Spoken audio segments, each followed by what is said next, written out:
Han Li turned his gaze toward the pile of rocks that he had swept aside moments before, sensing a shift in the air. His mind raced with memories of mythical black jade from ancient tomes, a precious ore of the Gray Realm that concealed baleful auras as Shi Chuankong had spoken of. However, no scripture had provided a clear depiction, leaving Han Li unsure of its true form. With a swift motion, Han Li waved his sleeve, and a burst of azure light surged forth, pushing the pond's waters aside while gathering the black crystals into his grasp. He then summoned a ball of azure flames from his mouth to begin refining the ore, though the essence fire raven remained dormant, leaving Han Li to rely on his nascent flame. "Wait!" Shi Chuankong called out, raising a hand. "Your immortal flame will harm the mythical black jade." With a flick of his finger, all surrounding baleful chi converged toward the nascent flames, mingling without conflict. The once azure fire turned gray, and Han Li marveled at the seamless fusion, a skill beyond his current mastery. Nearly an hour later, the mythical black jade had melted into a ball of black liquid, which Han Li molded into a black scabbard matching the size of his heavenly fox blood-formed saber. Shi Chuankong's finger wove the baleful chi into the scabbard, and intricate patterns appeared on its surface. Han Li placed the saber within, and the resentful energy radiating from the weapon was suppressed. "Thank you, fellow Taoist Shi," Han Li acknowledged, admiring the scabbard. "No need for thanks," Shi Chuankong replied coldly. "I've exhausted much energy suppressing the array. I shall rest. Call upon me if you require aid in battle." With those words, he vanished into the saber, a streak of white light. Han Li felt reassured by the aloofness of his companion. With another sweep of his sleeve, he released black and white talismans, which transformed into a cocoon of light that encased the saber, further containing the baleful chi. Satisfied, Han Li left the pond and flew into the sky, the rising sun casting its light upon the world. Within half a day, he caught up to the Luchuan and entered his room undetected. "Welcome back, fellow Taoist Han," Taoist Shi greeted him. "Has anything unusual occurred in my absence?" Han Li inquired. "No, though Shi Chuankong visited once. He noticed the restrictions around the room and left a voice transmission talisman." Taoist Shi replied, producing the talisman. Han Li crushed the talisman and received word of Shi Chuankong's struggles with the baleful chi of the Gray Realm. The man sought to refine a batch of baleful quelling pills. Han Li sent a brief reply via another talisman before conjuring an entrance to the Flower Branch domain. "Brother Shi, I must enter seclusion for a time. Continue your watch," Han Li instructed as he entered the domain to prepare for pill refinement. After 2 hours of meditation, Han Li summoned a silver cauldron, filling it with green nascent flames. The cauldron's spirit patterns glowed as he added ingredients, and the air soon filled with the scent of refining. Over several years, Han Li perfected his craft, producing nearly 20 baleful quelling pills, though he had run out of some crucial ingredients. With the final batch complete, Han Li appeared back in his room aboard the Luchuan. "Has the baleful chi affected you?" Han Li asked Taoist Shi. "My body is a puppet, unaffected by external forces," Taoist Shi answered calmly. Han Li scanned through several voice transmission talismans, most from Shi Chuankong, along with one from Mo Guang. He then sent a reply to Mo Guang and visited Shi Chuankong's room, where he found the man ensnared by the baleful chi, surrounded by complex restrictions and spatial immortal treasures. "What happened, fellow Taoist Shi?" Han Li asked in concern. "The baleful decay. The Gray Realm's abundance of baleful chi has overwhelmed me. I've tried all I can, but it still persists." Shi Chuankong responded with a weary smile, his body racked by the deadly energies. The winds of fate stirred within the Gray Realm as Han Li, with his calm composure, caught sight of Shi Chuankong, who bore the weight of his own baleful decay. Han Li's voice rang out, tinged with surprise. "You too, fellow Taoist Shi, endure such a fate?" Shi Chuankong, his brow furrowed in solemnity, explained how the decay had begun centuries ago, yet had been suppressed through secretive arts. But his focus shifted quickly, hope flickering in his eyes as he inquired, "Have you refined any baleful quelling pills, fellow Taoist Li?" In response, Han Li simply conjured a black pill with a subtle flourish of his hand. Shi Chuankong's gaze ignited with eager anticipation, and as if controlled by an invisible force, a silver light surged around him, coalescing into a hand to seize the pill. Han Li showed no resistance, allowing the silver hand to claim it. Just as Shi Chuankong prepared to withdraw, he paused, his excitement causing the baleful qi to ripple violently. Turning toward Han Li, he asked, "What would you request in return for this baleful quelling pill?" Han Li's smile remained gentle, his tone reassuring. "We shall discuss the matter later. For now, take the pill and suppress your baleful qi. The consequences of delay may bring ruin upon us all." With gratitude, Shi Chuankong bowed, and the silver hand retreated into its shimmering prison. Spatial vortexes appeared around him as the silver restrictions blazed with light, enveloping him in a protective cocoon. Han Li, sensing no immediate danger, chose to remain, sitting in quiet meditation across the room. Time flowed swiftly, and nearly a year passed before the silver light faded, revealing Shi Chuankong's form, his aura now steady and calm. "Many thanks, fellow Taoist Li. Without your assistance, the Gray Realm may have become my final resting place," Shi Chuankong said, his voice thick with sincerity. Han Li rose, a smile gracing his lips. "Allies must support each other in such a place." Shi Chuankong's expression flickered before he produced a jade box and opened it to reveal a rare black spirit plant. The scent it released was sharp, awakening the senses with its potent aura. Han Li's eyes narrowed in recognition as he swiftly identified the plant. "This myriad soul herb," Shi Chuankong began, "is something I know you need, fellow Taoist Li, for the spirit refinement technique you cultivate. I offer it in exchange for the baleful quelling pill." Han Li's gaze lingered on the plant for a moment before he accepted the jade box. "I do need this. I shall not refuse." Shi Chuankong smiled, revealing further knowledge. "Some consume the myriad soul herb for its spirit-enhancing properties, but refined into myriad soul pills, its power increases manifold." "Myriad soul pills?" Han Li's curiosity was piqued. Shi Chuankong explained the origin of the pill, revealing its creation by a master from the Devil Realm, a concoction still unknown in the true Immortal Realm. A jade slip materialized in his hand, and he presented it to Han Li. Han Li studied the recipe within, his heart lifting as he realized the ingredients were not beyond his reach. This discovery would benefit him greatly. As Shi Chuankong inquired further, "Would you be willing to sell me more baleful quelling pills? I offer the price of 3,500 immortal origin stones per pill, the same price the myriad soul herb fetched at auction." Han Li, after a brief moment's thought, replied, "I can offer you 5 pills. I must reserve some for my own use." "5 is better than none," Shi Chuankong sighed. Though a glimmer of hope remained, he summoned a stack of immortal origin stones, which Han Li inspected briefly. With emotion, Han Li conjured a vial of black jade, tossing it toward Shi Chuankong. Upon opening it, 6 baleful quelling pills lay within. "In exchange for the myriad soul pill recipe, you shall receive 1 extra pill," Han Li stated. Shi Chuankong's smile widened. "You are a generous man, fellow Taoist Li." After a moment of further exchange, Han Li retired to his room, entering the flower branch domain to distance himself from the persistent baleful qi of the Gray Realm. Years passed, and soon their Lushuan vessel descended upon Black Teeth City, a grand city reminiscent of the mid-sized ones in the true Immortal Realm. Han Li's party made their way to a majestic manor where they were to meet the Black Teeth regional monarch. As guest elders of the San Miao tribe, disguised and unnoticed, the trio entered the grand hall, where they were greeted by a black-robed man. The monarch, a giant of a man, sat upon a stone platform, his imposing presence filling the room. The monarch's gaze swept over Han Li and his companions, lingering momentarily on Mo Guang, but he chose not to speak. Han Li surveyed the room, noting that the Black Teeth regional monarch was the highest in cultivation among the present company, a mid-high zenith stage cultivator. While the others were golden immortals, the region was clearly weaker than the more powerful areas of the Gray Realm. "Monarch Miao Gao, you are late!" a portly elder chided from his seat. Miao Gao, ever calm, apologized, explaining the recent invasion by the Neuroda region, which had caused the delay. The Black Teeth monarch nodded in acknowledgement. "I've heard of your efforts, Miao Gao. You will be rewarded.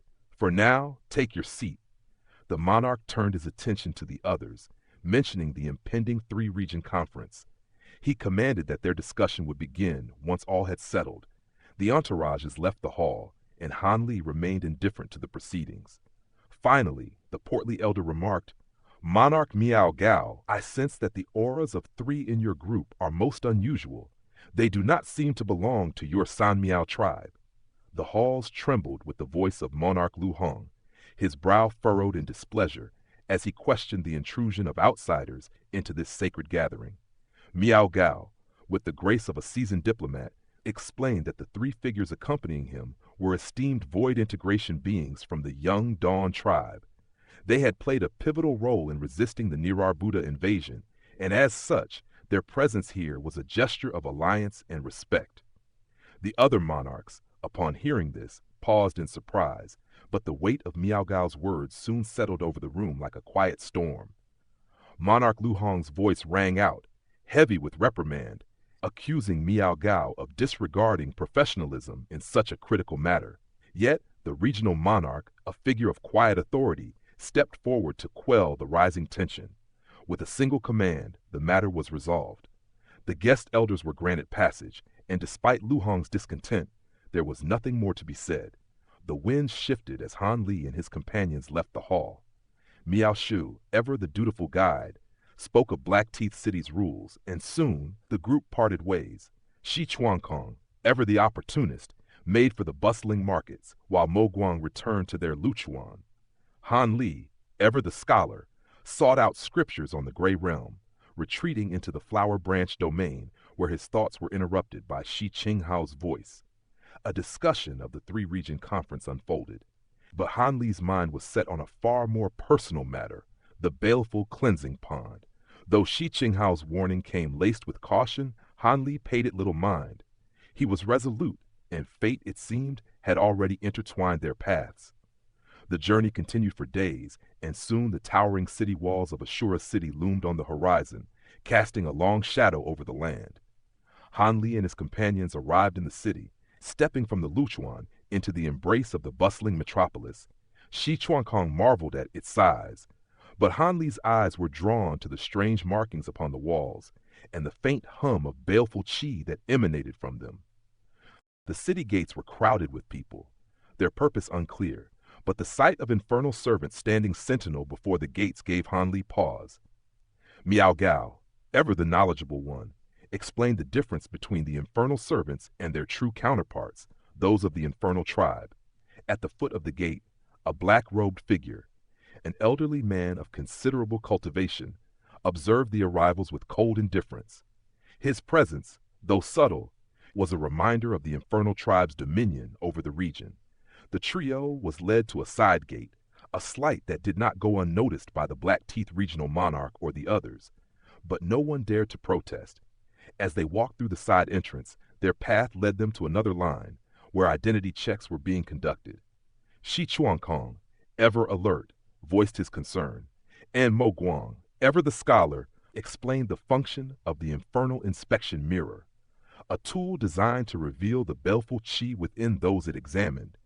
Han Li, his thoughts racing, knew that they would soon face this test. Mo Guang's reassurances about their ability to avoid detection calmed his mind, though the fate of Shi Chuankong still hung in the balance. As the line slowly progressed, Han Li's trio prepared for the examination that awaited them. Their fates now tied to the will of the infernal region. The tension in the air was palpable as they approached the gate, the dark mirror glistening ominously before them. Miao Gao, his countenance dark and brooding, strode forward to the infernal inspection mirror, his steps unyielding, not even sparing a glance at the infernal servant. Behind him, Miao Shu maintained a serene smile, her thoughts veiled in mystery. "Fellow Taoist Li, our turn draws near. What is our course of action?" Shi Chuankong inquired, his voice a whisper. "Do not act rashly. Let the situation reveal itself. If one of us is exposed, I shall buy us time.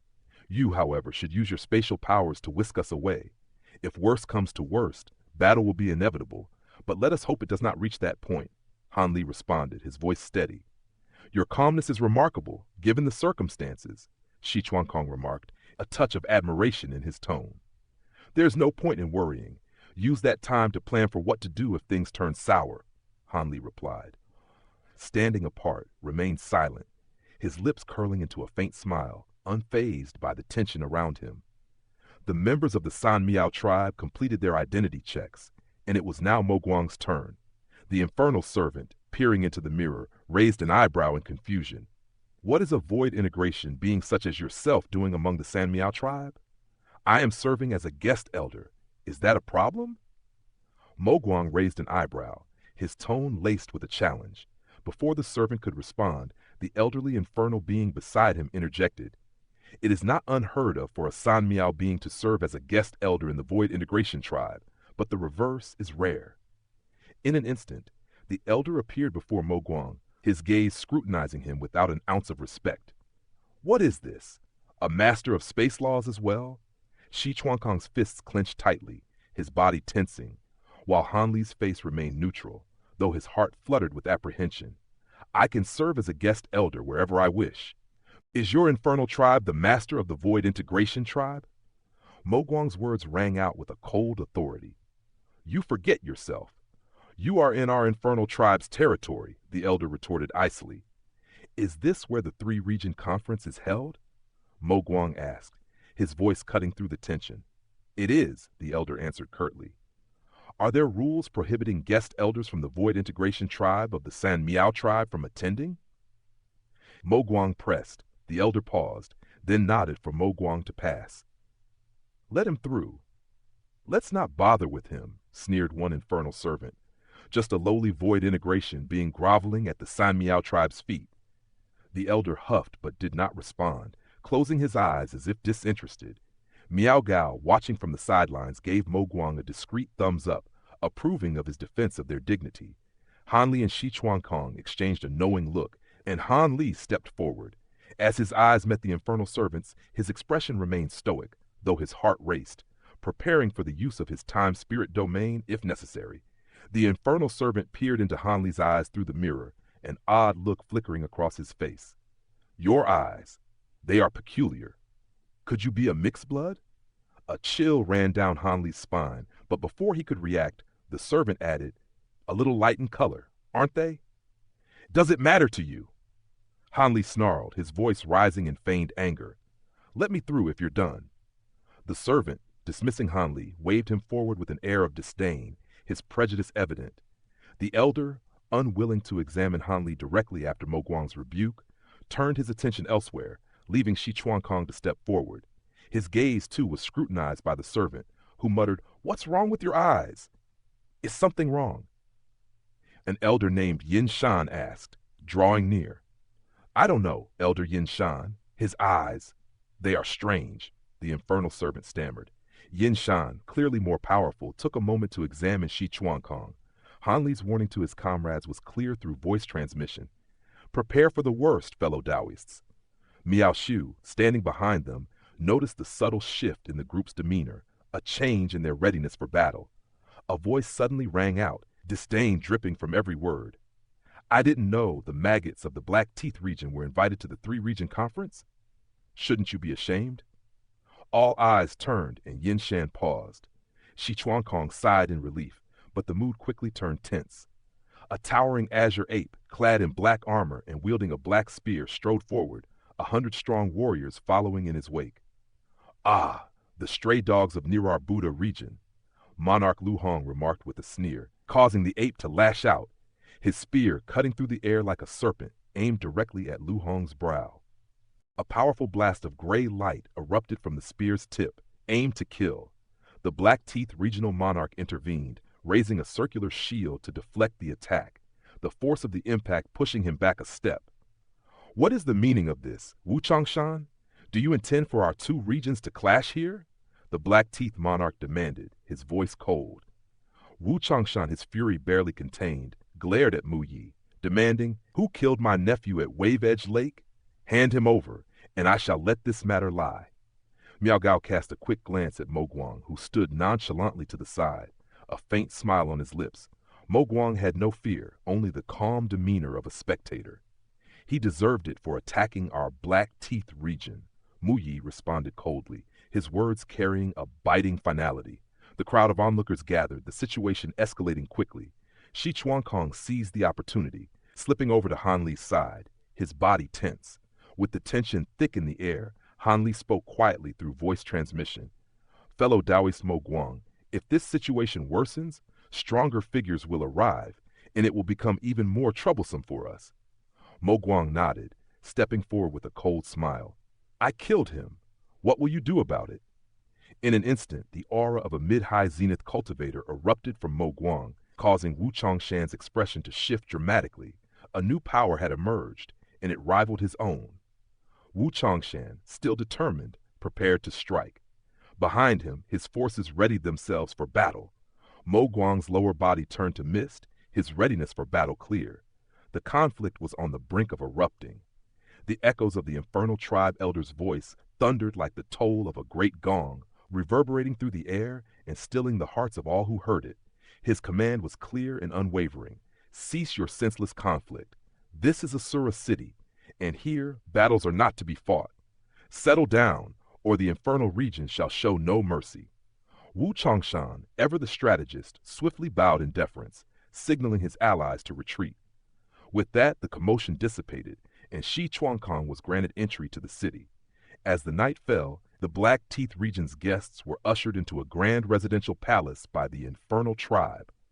Within its shadowed halls, Han Li and his companions soon found themselves face to face with Miao Gao and Miao Shu, who had come to greet them. They gathered in Miao Gao's quarters, where the conversation quickly turned to Mo Guang's intentions. With an air of courtesy, Mo Guang spoke. I have decided to leave at dawn's first light. The atmosphere here is tense, and I prefer peace over strife. Though I had planned to stay for the three-region conference, the heaviness in the air compels me to seek other pursuits. Miao Gao's brow furrowed, sensing the weight behind Mo Guang's words. If you must go, then go with caution, he advised. But remember, there are places in Asura City that we, as outsiders, are forbidden to tread. Proceed carefully. Miao Shu, not easily convinced, added a caution of her own. Fellow Taoist Jianggu, once you leave our tribe's protection, your status will change. You must take care to avoid the scrutiny of others. Her voice was measured, yet there was an edge of suspicion beneath her calm exterior. Mo Guang, however, remained unfazed. Fear not, Monarch Miao, I seek only to observe and enjoy my journey. Miao Gao, with his usual calm, offered a final piece of advice. Do not underestimate the tensions between the infernal tribe and others. You may be under suspicion, so tread lightly. Mo Guang acknowledged the warning with a serene smile, and Han Li's group took their leave. As the morning sun broke, the trio ventured northward, crossing the vast stretches of Asura City. The streets were filled with the denizens of the infernal tribe, all hovering with disdainful glares. Mo Guang, ever the traveler, muttered, These infernal servants are intolerable to gaze upon. Han Li, hooded and watchful, agreed. Indeed, their xenophobia is as palpable as Bai Lian described. They bear no pretense in their hostility. Shi Chuankong, always the cautious one, voiced his concern. We know so little of the infernal tribe. Venturing into their sacred grounds seems perilous. Han Li, however, remained resolute. We have no choice. This is our path now. We must press forward, despite the risks. His voice, though steady, betrayed a hint of doubt. Mo Guang, undeterred, walked ahead, his hands clasped behind his back, observing the surrounding city with ease. Meanwhile, in the passive mountain area of Asura City, atop a massive plateau, two figures stood gazing out toward the distant fallen lake area. One was cloaked in black, the other in white. The black-robed figure was tall and imposing, his gaze cold as he surveyed the scene. The elderly man beside him, clad in flowing Dao robes, regarded the younger man with thoughtful eyes. What are our chances in the vote, do you think? The elder asked. The black-robed figure's reply was blunt, his voice colder than the wind. Less than 30%. The elder raised an eyebrow. Are the Black Rope region's tribes truly so aligned with the reincarnation region? The young man's eyes narrowed, and a shadow seemed to fall over the plateau. The fate of the coming days was uncertain, and the storm brewing in Asura City was only beginning to show its true form.